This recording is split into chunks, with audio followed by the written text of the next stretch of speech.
The Rales Health Center team is committed to the idea that health and education are inextricably linked, of course, across a child's life course.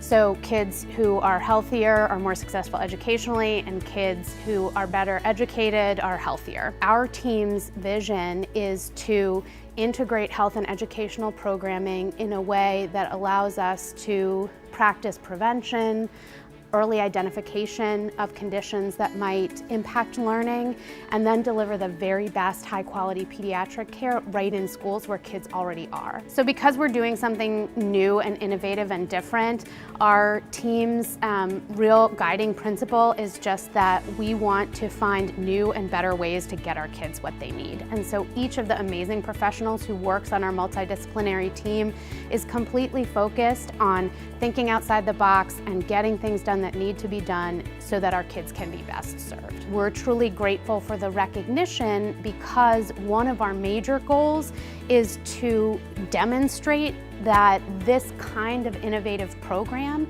can be hugely impactful, not just in the school where we're working, not just in Baltimore, but in schools and in systems across the nation. And so we're hopeful that folks will hear about our program and think differently about school health.